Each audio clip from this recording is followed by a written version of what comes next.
To the 3 Minute Thesis contest, the Monash 3 Minute Thesis contest.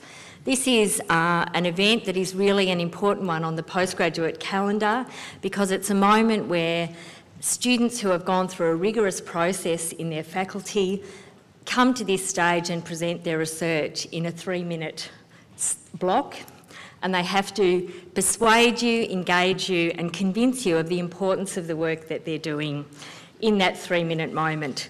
The rules are quite strict. There is to be no movement of slides or of anything else, so there's a single static slide that sits behind the student as they talk. They're also not allowed to dance or rap, so this is not the moment to channel one's inner Michael Jackson. That has to be done afterwards.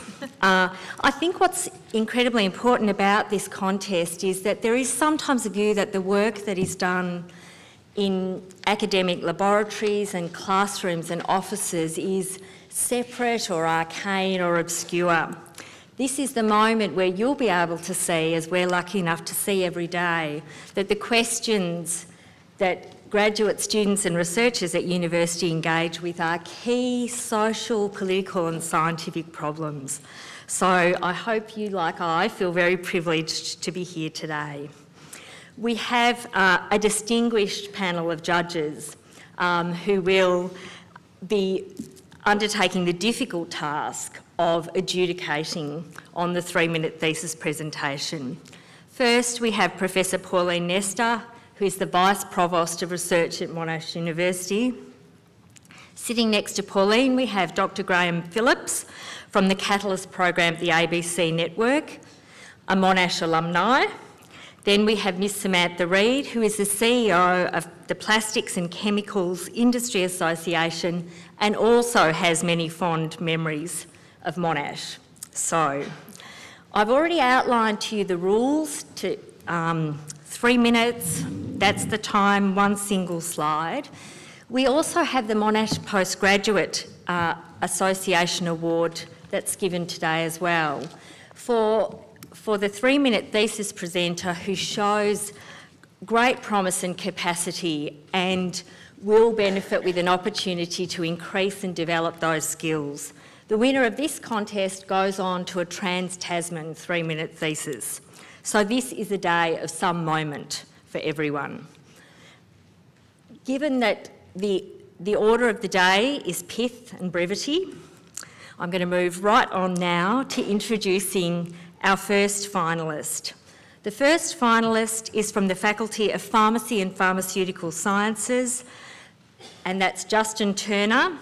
And the title of Justin's presentation today is I Feel a Lot Better. Thank you, Justin.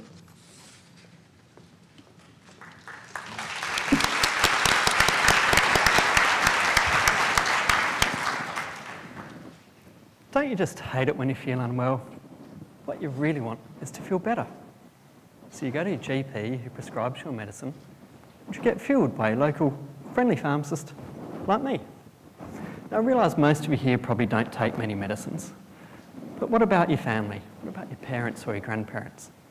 Because you see, as we get older, we're more likely to develop chronic diseases.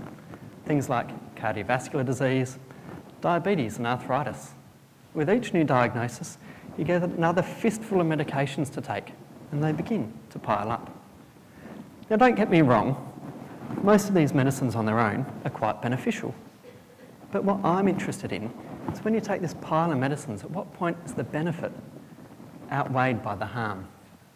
Because you see, as a pharmacist, I used to think all these pills I was giving out were making my patients feel better. So it was a slap in the face one day when one of my good patients came in and said, Justin, I feel a lot better since I ran out of those pills you're giving me. I was shocked. Really? But the sad point is, over the years, time and time and time again, I've heard the same thing. And eventually, it got me wondering, are all these medicines really useful? Could the benefit be outweighed by the harm? And if so, how do we stop them? And those questions form the basis of my PhD. So firstly, I set out to find, was this big pile of medicines actually causing any harm? And through my research with older people with cancer, I found out it is. At least taking 5 or more medicines or certain classes of medicines were increasing the risk that my patients were going to experience harm. Harm such as reduced physical function, experiencing moderate or severe pain, or being frail. And that's really important because frail cancer patients have a worse prognosis. And there's been some research in older people looking at a systematic, stepwise stopping of medication. They found a couple of really important things. Firstly, it's possible. And secondly, the older people felt better. So you can imagine my surprise when in my cancer group, nearly half of the patients were taking medicines that had a questionable benefit, but put them at increased risk of harm. Why had no one been able to stop them? That's the really important question I'm working on right now. Working in aged care homes with GPs, nurses, pharmacists, patients and their families, I'm trying to work out why it's so difficult to stop harmful medicines. But more importantly, what can I do to improve this? Because I'm hoping through a better understanding of reducing medicines or deprescribing, I can have more of my patients, or maybe someone in your family say, Justin, I feel a lot better since you stopped those medicines. Thank you.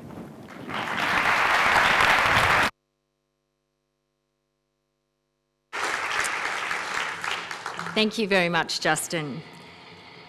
Our second contestant is from Monash, Malaysia, the Faculty of Engineering. Tridib Saha, and the title of the paper is Coupled Nanogenerator.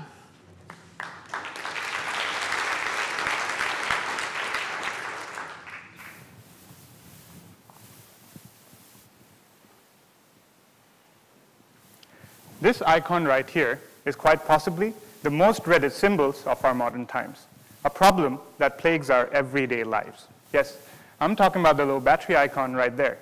When that pops up on your mobile device, the first thing that you think of doing is to run towards the nearest charger, or in most extreme cases, replace the dying battery with a freshly charged one. But for a moment, think of the truly mobile devices spread across the globe that do not have access to periodic charging, or where replacement of the battery is simply just not feasible.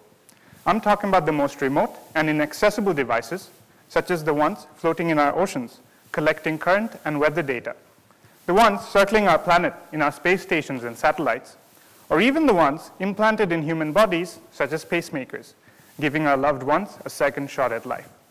The last thing you would want is for any of these devices to fail because the battery ran out of power. So then, how do we solve this problem? Well, at the heart of each of this device is a resonator, an oscillator that keeps on vibrating at a fixed frequency. So we thought, hey, why not take this continuous source of vibration and convert it to electrical energy, which in turn can power our devices? We came up with a coupled nanogenerator, an energy scavenger that harvests wasted energy while the device is doing its normal operation. Now, the concept behind this might look complex, but it's actually very simple. It's just like a Bollywood song. If you haven't seen a Bollywood song, what happens is, as soon as a song starts playing, hundreds of random strangers just come together and start to dance in perfect sync. Well, here, these nanowires are made to do the exact same thing. When the underlying oscillator starts to vibrate at the right beat, these standing wires begin to dance. And their bending motion produces electrical charges that can be stored externally. So when the primary battery source is running low, our harvested energy kicks in, making sure that the device keeps on running.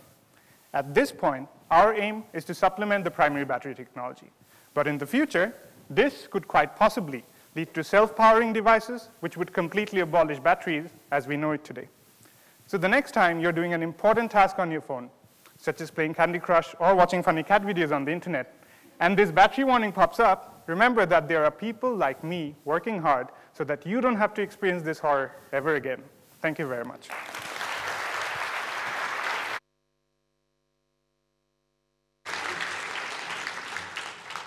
Thank you very much, Tridib.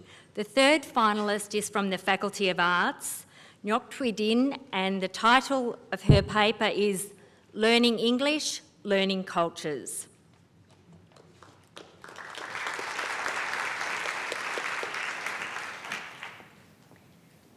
Now, I would like you to think about the word tower.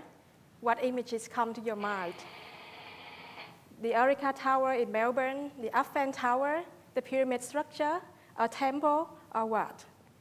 We can use the same language, for example, English, but we may not mean the same thing because we experience different cultures and we can use different varieties of English.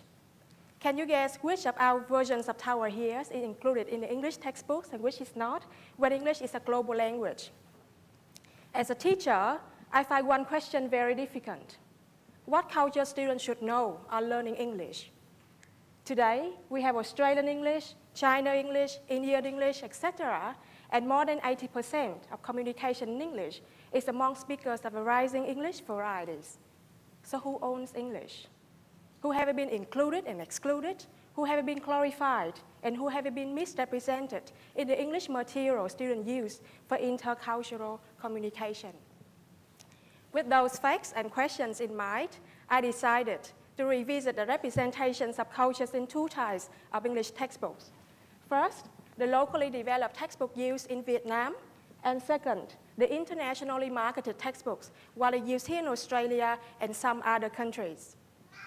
I developed an innovative analytical framework, first time used in language teaching, to explore whose and how different cultures are constructed, how speakers of different English varieties are represented, what about the learner's culture, and what competence these textbooks address in their text, visuals, and tasks. What I found, for example, tasks rarely brought cultural sensitivity and engagement between students' culture and culture presented in textbooks.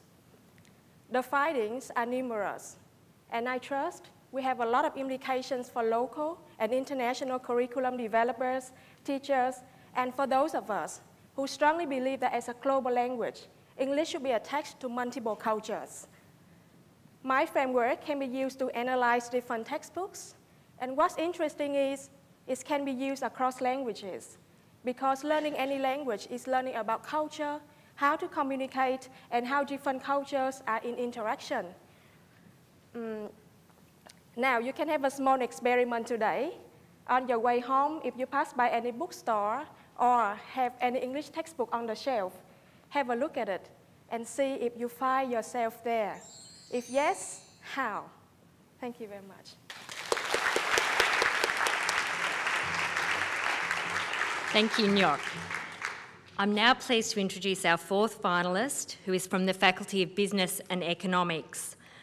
His name is Brian Vandenberg, and the title of his presentation is Minimum Prices Will Save Lives. Thank you.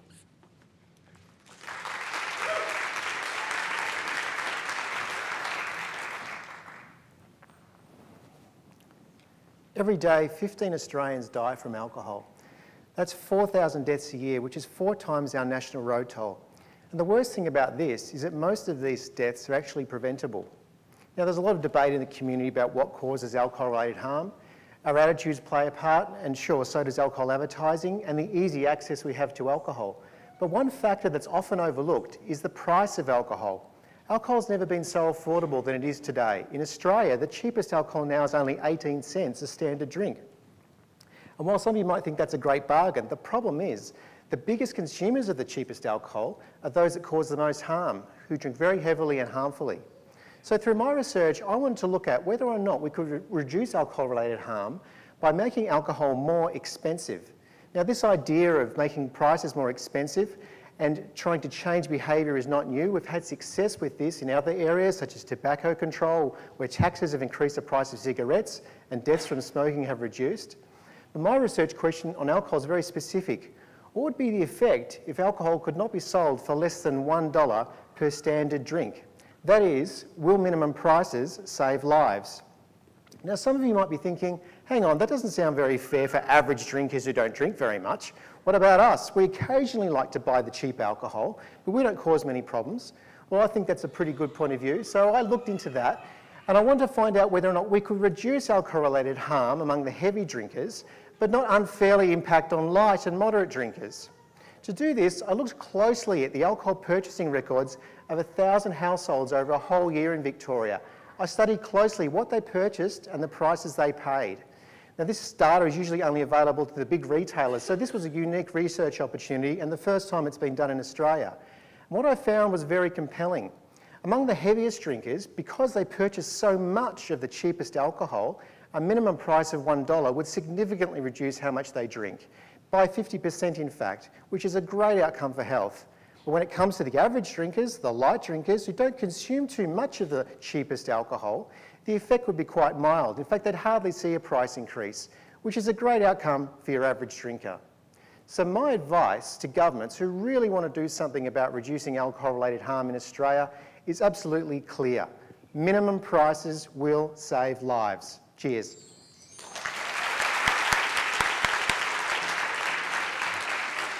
Thank you very much, Brian.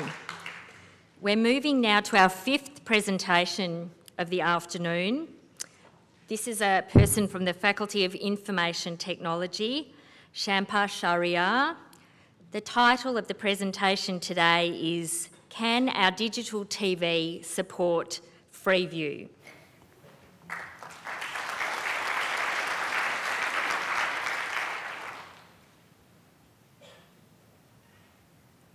How many of you are interested in sports? Any kind of sports like football? I think most of you have followed the last FIFA World Cup, which was held in Brazil. I think a common problem is faced by you, like you are watching a live match and goal has just been scored and you don't have any idea how this has happened until the replay is shown. My big brother is a great fan of football. We often see match together. In 1997, there was a match between Brazil versus France, and an impossible goal was scored by Roberto Carlos. The ball was very far away from the post, but in the last minute, it dramatically shifted into the post and inside the net. We didn't get how it has happened, because the usual view which is displayed in our television is not sufficient enough to get the real excitement and detailed view of that match. Isn't it will be more interesting if we can choose our own desired view while watching a live match? And from there, the concept of free view comes. Free view is a system where user can choose any viewpoint and can generate dynamic scene at any 3D position. So to support this, one solution can be we can capture a scene by multiple cameras from different angles and send this information using our usual video transmission system. But you know, every system has a limitation, and our transmission system has a fixed capacity or bandwidth. So hardly we can see one view with a good quality in our television, how we can afford these huge like 6, 7, 8 views information in our television, how we can support these data. So we need compression technique. If we compress the data, then the quality of the video will be degraded. So what's the solution? To solve this problem, my aim is to use a new concept called depth. What is depth? Depth is the information how far you are from the camera. And this information can be captured by any depth cameras, like all you know about Xbox. In Xbox, there is a Microsoft Kinect depth camera, and depth information can be captured by them. And this information, along with only 1 or 2 views information, is sufficient enough to generate multiple scenes at the user end, and user can choose any view from them. So isn't it be more interesting to get that view in your television? And my research aim is to support this transmission system with limited bandwidth. And not only it can facilitate our free view transmission system, but also can use it for multi-view and 3D view support. And who knows, we can have this technology in our television in the next World Cup. Thank you.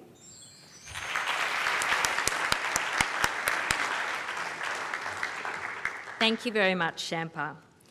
We move now to our 6th finalist of the afternoon from the Faculty of Art, Design and Architecture. The presenter in the 3MT this afternoon from that faculty is Vincent Moog. The title of the presentation is Never Mind the Gap, a design approach to autonomous access for legacy station platforms in Melbourne.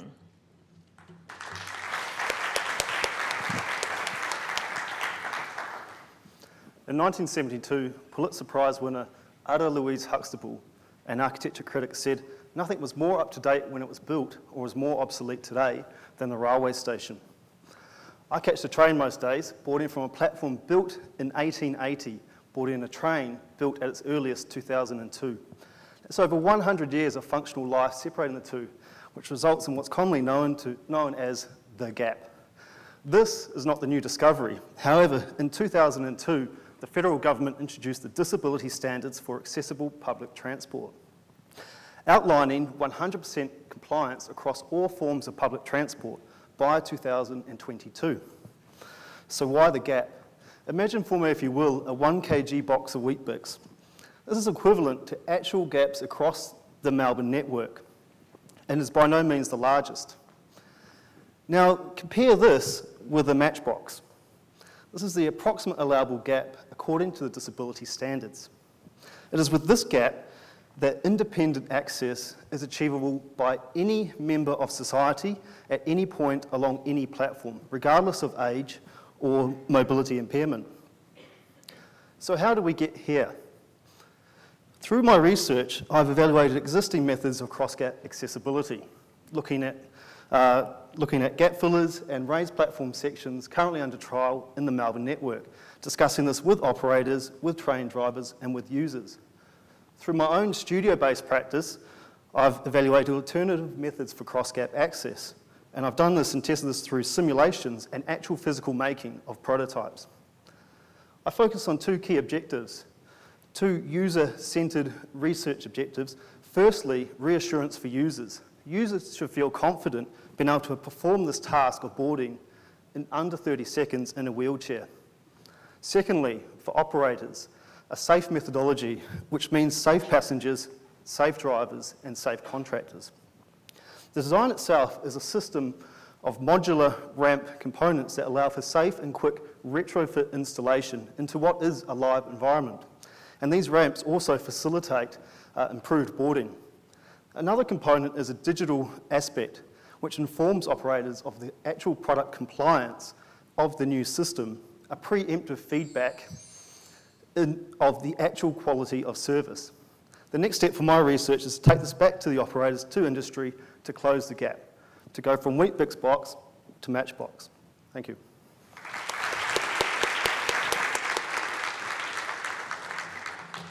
Thank you very much, Vincent. We now move to finalist number 7, who comes from the Faculty of Medicine, Nursing and Health Sciences.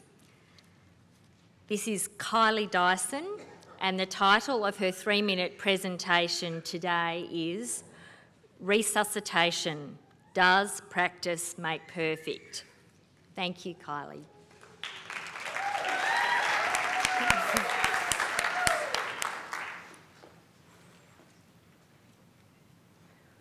When I'm working as a paramedic, there are some cases that I see all the time, like broken bones, so I feel like I manage these pretty well. But the other day, I went to a cardiac arrest. The man's heart had stopped beating and he was unconscious. I hadn't been to a cardiac arrest for a while, so I wasn't feeling too confident. And if I'm being honest, my skills seemed a little rusty. So let me ask you, if this was you having a cardiac arrest, would you want a paramedic like me, who's a little out of practice, or one that resuscitated someone yesterday? Unfortunately, you don't get a choice. You need to be treated immediately, so you'll get the closest one. And this means that every paramedic needs to be ready at a moment's notice. So what do we already know about cardiac arrest? Firstly, very few patients survive, even if they receive CPR and they get shocked. In fact, if one of you here were to have a cardiac arrest right now, you'd only have a 1 in 10 chance of survival. Secondly, despite extensive training and guidelines, I'm a little ashamed to admit that far too often paramedic treatment falls short of the recommended standard. For my PhD, I'm examining whether these two facts are related to the number of cardiac arrests a paramedic treats. If you were to consider every patient as an opportunity for paramedics to practice their resuscitation skills, it might seem obvious that practice would make perfect. Just like if you wanted to become a virtuoso violinist, you wouldn't expect to become good at something without regular practice. So how am I going to do this? I'm currently examining 50,000 cardiac arrest cases from the past 10 years. I'm looking at how many cardiac arrest paramedics treat, how long they go between these cases, and most importantly, whether their patients survive. It may surprise you to learn that the average paramedic treats only 2 cardiac arrests a year.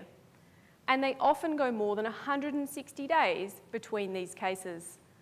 I'm afraid this probably means our skills are less than perfect. Now that I know paramedics rarely treat cardiac arrest, the final piece of my puzzle is to determine whether the number they treat is linked with patient survival.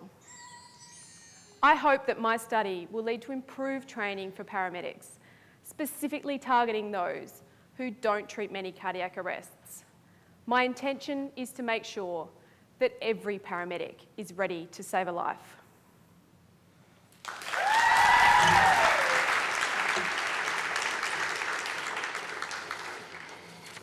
Thank you very much, Kylie. We now move on to our 8th presentation of the afternoon from the Faculty of Science.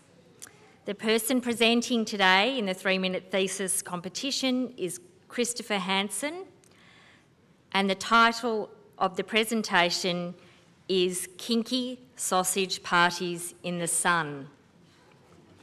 Thank you, Christopher. I have no doubt tonight you're all going to go to your favourite disco and you're going to start busting out some fantastic moves and you're going to think to yourself, gee, I look great. I wonder if somehow my awesomeness can rub off me and cause the people around me to dance as cool as I am. Then you're going to think, I wonder if I can explain this with mathematics. The simple answer is yes, but only if you're a tube in a fluid. See, the focus of my thesis was to examine magnetic tubes in the sun. In particular, if we have one magnetic tube and we make it wobble, how will its motion affect other tubes nearby? The great thing about this model, though, is it has broad applications, such as an oil rig in the ocean. In particular, how the pylons in the oil rig can communicate through the scattering of oceanic waves. So we start off with a simple single tube, and we send in a sound wave. The sound wave hits the tube, and the tube does one of two things. It will kink, moving left and right, back and forth, or a sausage, expanding and contracting along the length, forming a chain of sausages like you see at the butcher. I found that if you have two tubes close together, and one of them starts doing the kinky sausage, it will induce kink and sausage motion in the other tube. So whereby you had one tube moving at the beginning, you now have two tubes moving. In fact, I found that if you have a larger group, like 20 or 30 tubes, and a few of the individual tubes inside start doing the kinky sausage, it will induce motion in the entire group. So we can no longer assume the entire group is made up of individual tubes moving independently of each other. We must address it as a collective, moving as one. What applications has this got to solar physics? See, by understanding the behaviour of an entire collective, when we observe these large bunches of tubes in the sun, we can hopefully infer the makeup and properties of the individual tubes inside. So tonight, at the disco, and you're busting out your kinky sausages, just remember, for better or for worse, you're probably affecting the people nearby. Thank you.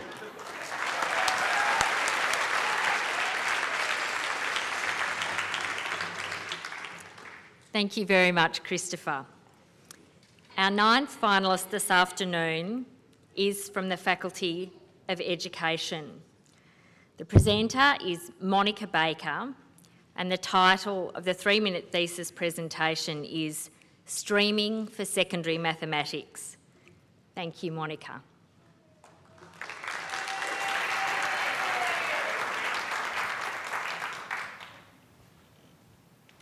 Secondary mathematics teachers have a problem. In our classes, we have students with a range of abilities. We have some that come in and understand everything the first time we explain it.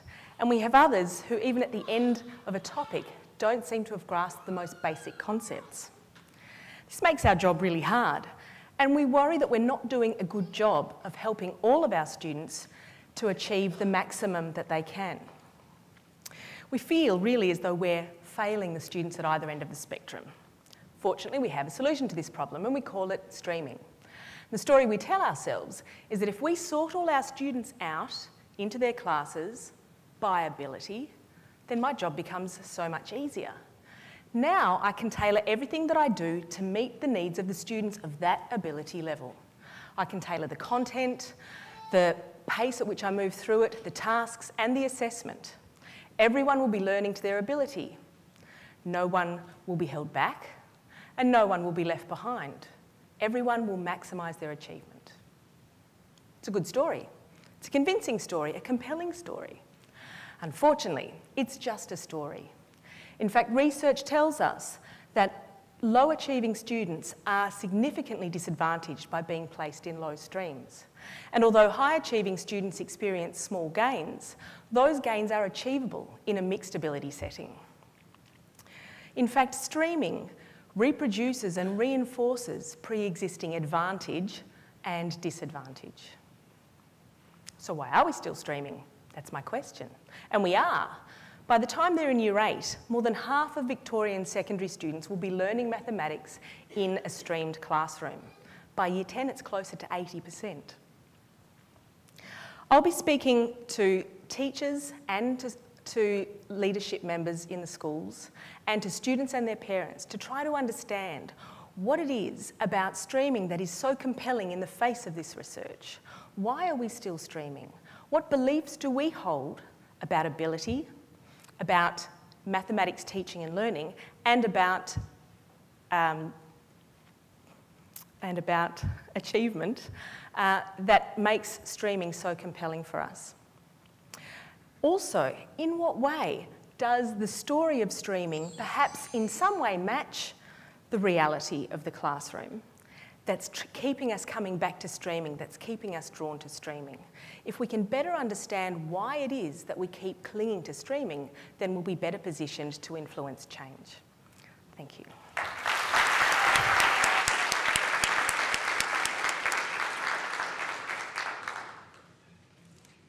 Thank you very much, Monica. We now move to finalist number 10 in our competition this afternoon from the Faculty of Engineering. Masa Mimomini is going to present her talk, which is titled Structural Resilience Against Terrorist Destruction. Thank you, Masa.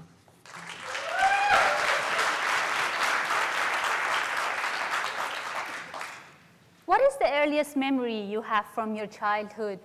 The very first image in your mind? I've asked this from many people, and they usually mention the memory of playing with a beloved toy, the first time they saw the ocean or such. What is mine? It's from the day my mom got injured during the Iran-Iraq war. I was only 2 years and 2 months. Our city centre was heavily bombed, and the image I have is of demolished buildings, flames everywhere, and screaming people.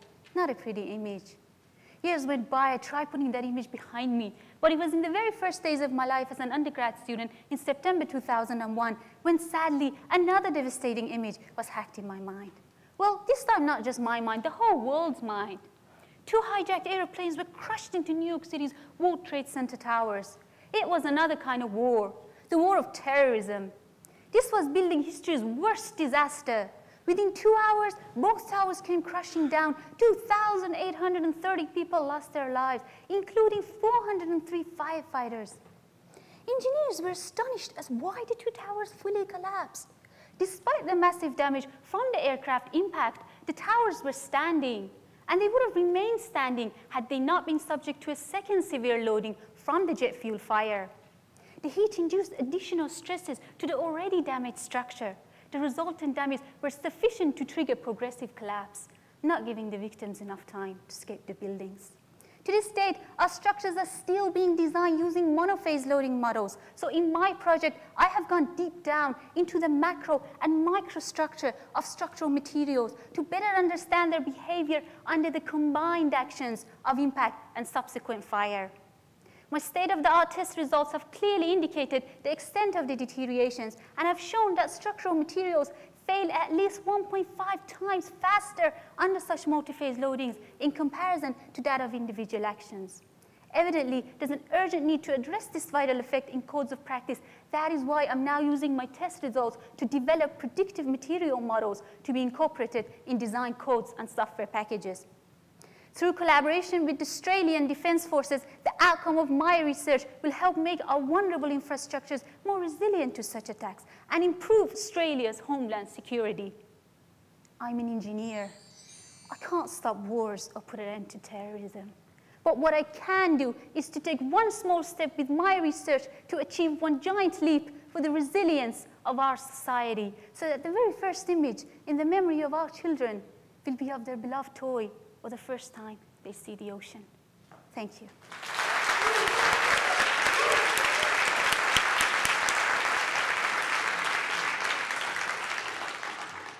Thank you very much, Marsa.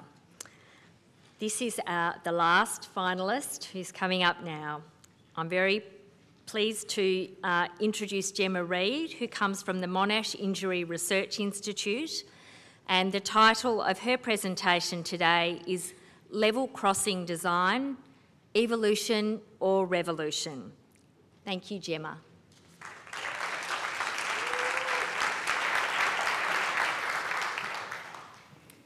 Take a moment to imagine yourself walking over a level crossing in the suburbs of Melbourne. A level crossing like this one, perhaps. Have you ever considered how you feel in this setting? Do you feel bored or disengaged, or worried that the gates might close and you'll miss your train? What if you could feel engaged or empowered, or that the design was actually helping you to achieve your goals? What if we designed level crossings for people? Over the last 5 years, 17 people have been struck by trains and killed at level crossings in Victoria. You might think these people were reckless, irresponsible, not careful enough. Preventing deaths at level crossings is a complex problem, so it can be easier to blame the victim for failing to comply with the warnings and rules put in place to protect them. So prevention focuses on better education in schools and through the media, and more widespread enforcement. These interventions place responsibility on the person to conform to the engineered environment. But what if we reversed our thinking and asked, how can we engineer the environment to better suit people's needs? What if we viewed people involved in level crossing crashes as victims of system design, victims of decisions and practices that have evolved from the early days of the railways, where steam trains were loud and slow moving and roads were rutted tracks used by horse and cart? Our world has changed profoundly since those times, and our understanding of how humans behave within complex technological and social systems has also matured. Yet Victorian transport agencies are stuck with this level crossing legacy, requiring huge sums of public money to separate road or rail lines with bridges or tunnels. We need innovative, effective and low-cost design solutions that optimise human behaviour. We need revolutionary designs. My research began by gathering real-world data to understand how pedestrians behave and how their behaviour is shaped by technology at the crossing, as well as by environmental, social and wider organisational factors. I'm now using this knowledge to work with stakeholders to generate new designs. The design process that I've developed recognises that designing for people means we can't expect the same level of predictability as we require of technology. People are flexible, they learn and adapt their behaviour over time, and they can solve problems in unexpected situations. These attributes make people valuable, and by exploiting these qualities, we can improve safety. Imagine a level crossing designed with the philosophy that people are assets, rather than intruders on the engineered system. Imagine a crossing that gives people control over their environment, or a crossing that helps people to achieve their goals. With the support of industry and government stakeholders, my research aims to transform level crossings, to create designs that improve people's well-being, and most importantly, to create designs that get us all home safely.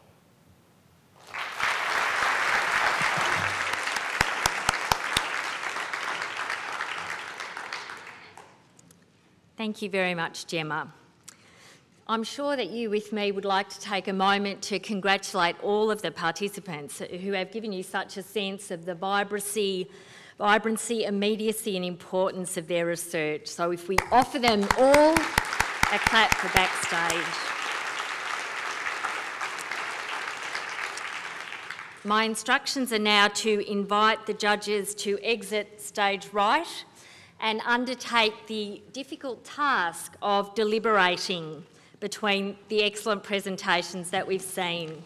There will be 3 prizes for third, second and the winner that will be given out today.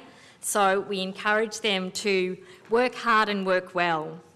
It's now my pleasure to invite to the stage Professor Zlatko Skrbis, who is the Vice Provost of Graduate Education at Monash University, and he's going to talk to you a little bit about the 3-minute thesis competition.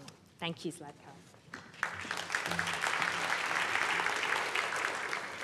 Zlatko. Thanks, Jean-Marie, and congratulations to all the presenters. I would like to thank the judges in absentia, Professor Pauline Nestor, Ms. Samantha Reid, and Dr. Graham Phillips. Thank you to the Monash Postgraduate Association for the MPA Encouragement Award. It's going to happen very soon.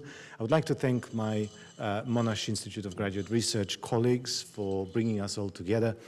And I would like to, of course, thank the audience. Now, I know that many people in the background have played an important role in supporting today's presenters and to get to this point. This is a journey that cannot be taken alone. Supervisors, parents, friends, unsuspecting neighbors, and grandparents, I suppose, have all played their role. Now, in my view, today's finals, clearly they are very important, but for all but one presenter, this is going to be the end of the journey. I hate to use cliches, but I use them nevertheless all the time. This competition is really about the journey. It is not about the destination. Now, during the process of leading up to these finals, relationships have been formed between students.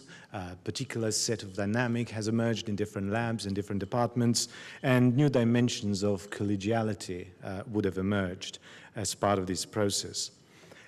We need to remember that this competition, 3-minute thesis competition, is about our PhD students developing presentation skills and within the constraints that are imposed. And this is why the rules are quite specific, about one slide, without any animation, no additional props, time limit. And I remember when the original rules were set up, we heard lots of arguments from different constituencies within the academic community about what are the kinds of things that we should also allow as part of the 3-minute thesis competition. Clearly, as academics and as researchers, we always have to function within the constraints. Just remember the last paper you have submitted. You had to adhere to the word limit. And this competition is no different in a sense. Now, Monash is very proud to be hosting this 3-minute thesis competition event. This is an event that actually originates back in 2008, and in 2008 at the University of Queensland, it attracted 160 high degree by research students. Now, it is now undoubtedly a highly successful national, transnational, and international competition. Now, let me digress a little, if I may. In 2007 and 2008, some may remember, Brisbane, where the University of Queensland is based, witnessed one of the worst droughts in its history. Residents of Brisbane were subject to very severe water restrictions. The state government was distributing small sand clocks, usually called an hourglass, and people used them to limit their shower times to 3 minutes. 3-minute showers were mandated, actually, in the state. A humble hourglass actually represents an unsuspecting backdrop to the 3-minute thesis competition history. Now, I don't want to push the imagery too far, but it was in the shower, looking at his hour clock that my former colleague, then Dean of Graduate School at UQ, experienced a eureka moment. He decided to inflict time strictures on unsuspecting PhD students at the university, just as those strictures were experienced by him in the shower. Now, this may be a convenient myth, and I think there is a dimension to it in it, but it is interesting nevertheless. At the core of 3-minute thesis idea is actually a set of pedagogically sound principles that are really at the core of the judging criteria. And good luck to the judges. I know it's not an easy task before them. And the point really is to elucidate the ideas clearly, to engage the audience, to break fairly complex ideas into something quite simple that can be digested by intelligent but lay audiences. We very often find ourselves utilizing a jargon that only we who occupy a particular disciplinary field can easily understand. But in 2008, as I said, at the University of Queensland, there were only 160 competitors. In 2009 and 2010, the 3-minute thesis competition became the Australian and Trans-Tasman phenomenon. In 2010, the first inaugural Trans-Tasman competition was held at the University of Queensland, and today at least 170 universities across more than 17 countries are participating worldwide. In Canada, for example, 26 universities. In the US, just under 40. In the UK, nearly 20. Universitas 21, a conglomerate of universities, international universities, is holding its own competition, and so on and so forth. Now, in practice, 3-minute thesis is integrated into graduate research education programs promoting essential skills. Again, can I just say that Monash University is really pleased to sponsor the event, but also to see the kind of energy that this event is generating. So thank you again to all of you who have in any way contributing to the success of today's event. While I'm standing here in front of you, if I may, I would also like to draw your attention to a particular event that is forthcoming on Monday and Tuesday, on Monday the 29th of September and Tuesday the 30th of September, between 10 and 3 o'clock. 10 a.m. and 3 p.m. It is, of course, the Innovation and Technology Expo, which will showcase products, services, and applications available to researchers at Monash. It's an event specifically designed for high degree by research students, early career researchers, and research supervisors, and research staff are also, of course, welcome. So again, may I just draw your attention that there's going to be a lot of interesting and relevant stuff for early career researchers and graduate research students on the 29th and the 30th of September. So the details are available on the website. So again, Jean-Marie, thank you so very much, and good luck to all the participants at today's event. Thank you.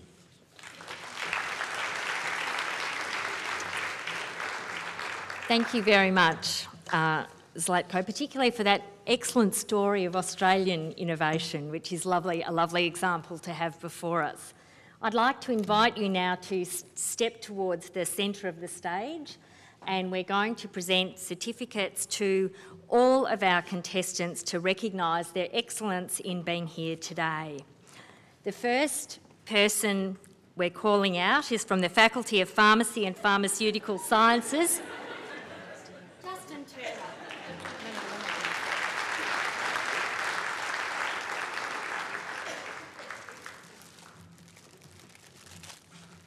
Our second contestant is Tridib Saha from Monash, Malaysia, Faculty of Engineering.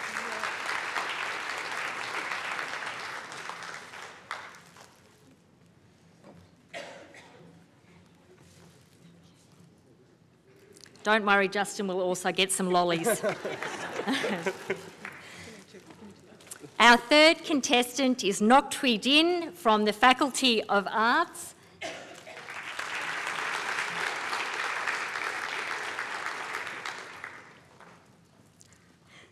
Our fourth is Brian Vandenberg from the Faculty of Business and Economics.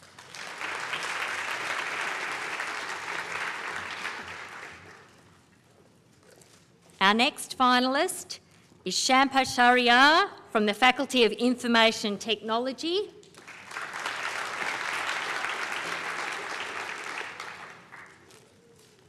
We now have Vincent Moog from the Faculty of Art, Design and Architecture.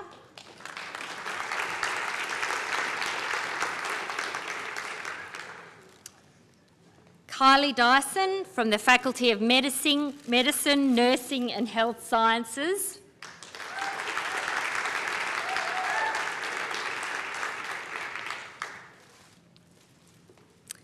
Christopher Hansen from the Faculty of Science.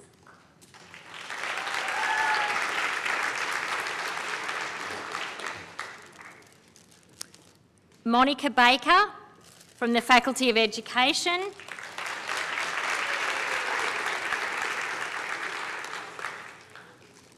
From the Faculty of Engineering, Masa Mimomini.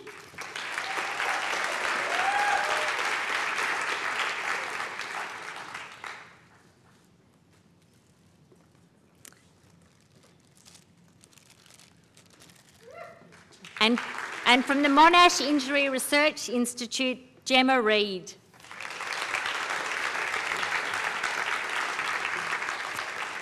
So if we could take a moment to congratulate them all.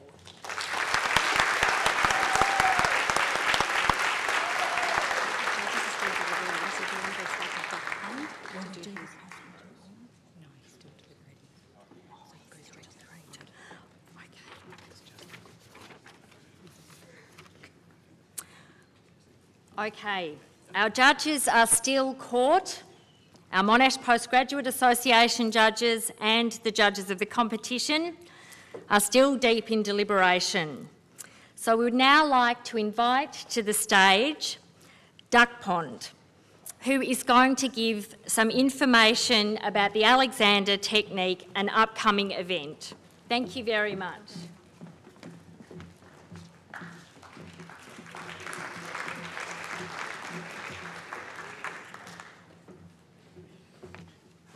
Good afternoon to you all. I've been very impressed. I have to say I've been very impressed by the 3-minute theses that we've seen today, and I think we should give all the candidates a large round of applause for their incredible work.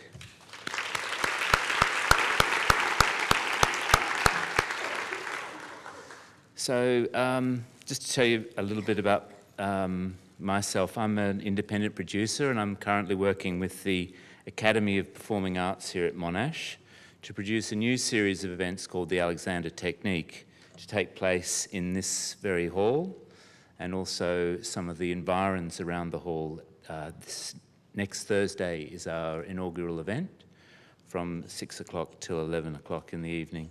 You might see some information in the foyer that tells a little bit about what we're doing.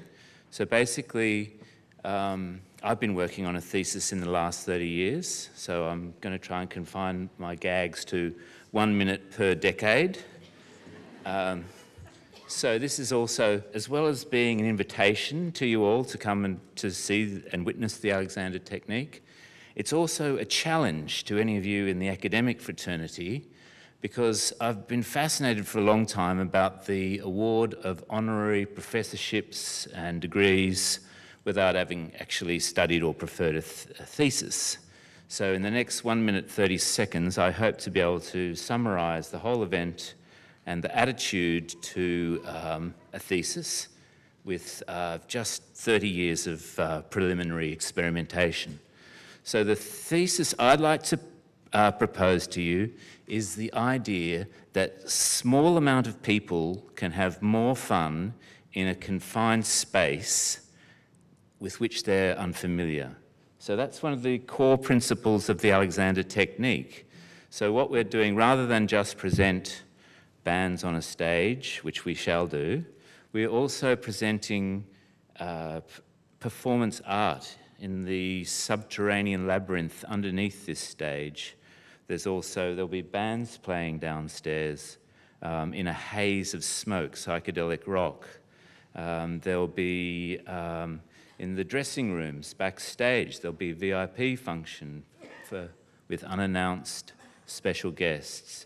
In the foyer on the concourse, there'll be one of the taco trucks, one of Melbourne's legendary taco trucks, is making the pilgrimage to the southeast, all the way from Brunswick, to serve fabulous variations of vegetarian, pescatarian, and baby lamb tacos for everyone's delectation. So next Thursday evening, we launch our first event, the Alexander Technique.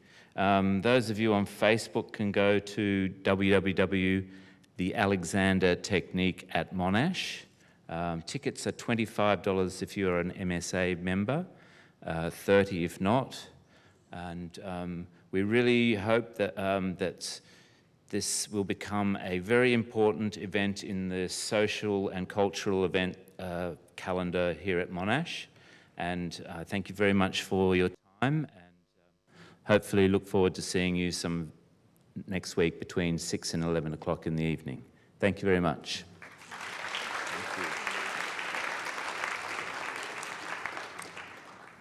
Thank you very much, Duck Pond.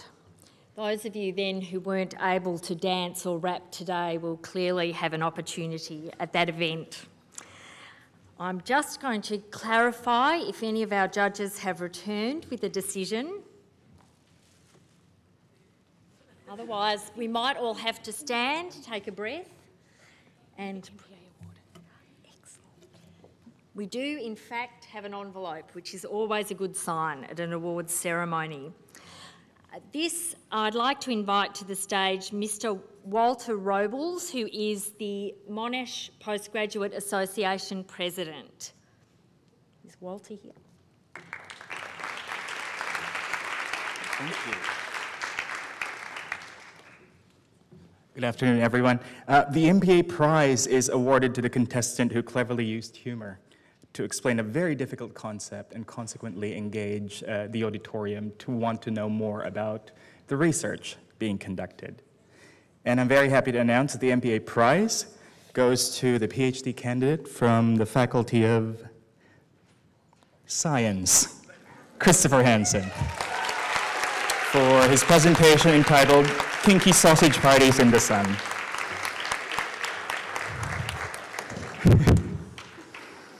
Bit early to party, Chris. Thank you. Thanks. Thank you. Thank you. Thank you very much, Walter. Now, the chair of our judging panel is Samantha Reid, and I'm going to invite her now to the podium to announce the winners.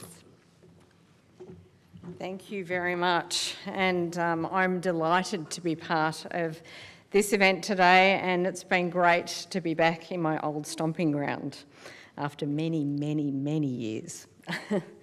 Anyway, this was a really difficult decision, and it was great to see such a great range of research, and we saw a lot of passion and enthusiasms from all of the contestants today, so I think we should give everyone a round of applause for participating. Now, I know you're all eagerly awaiting our results, so I'm going to start with our third place winner today. And the thing I will say about our third place winner is that she gave an extremely clear presentation and a compelling sense of why the research was important. She talked about, and her research is around a real world problem, and she's bringing new knowledge to change and improve practice. So please join me in congratulating our third place winner, Kylie Dyson.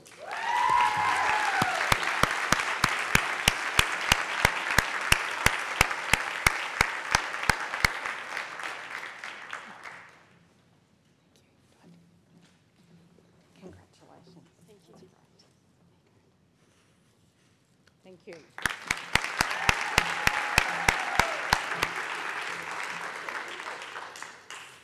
Our second place winner today, I believe, engaged the audience from her first sentence, giving us the real sense of urgency around the problem she's trying to solve and making her research, and her research was, and she made her research very personal, and we all understand that connection that she has to her research.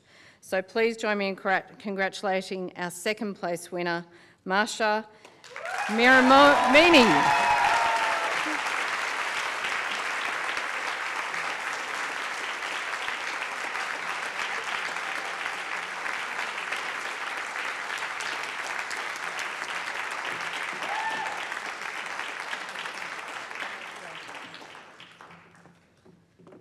Okay, now for the final that we're all waiting for. Our first place winner combined great clarity in explaining quite complex concepts. He used humour very effectively to illustrate an important point and gave us a range of ideas about the real-world application of his research. Please join me in congratulating our prize winner and first place winner today, Tridib Saha.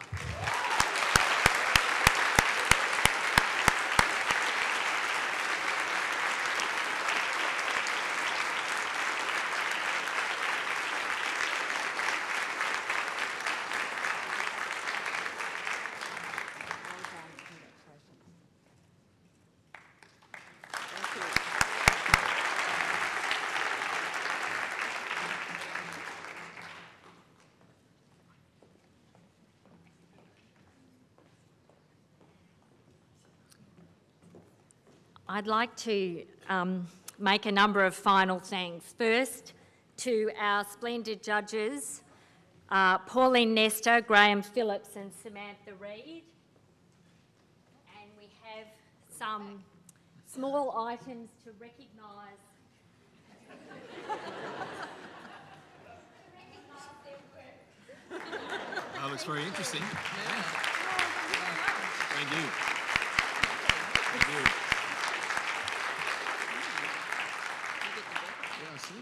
I'd particularly like to thank you all for coming to support all of the speakers, and of course our sincere congratulations to everyone who presented, and particularly to the winners who'll now come on stage for some photos, but otherwise the formalities are over. Thank you very much again all for being here.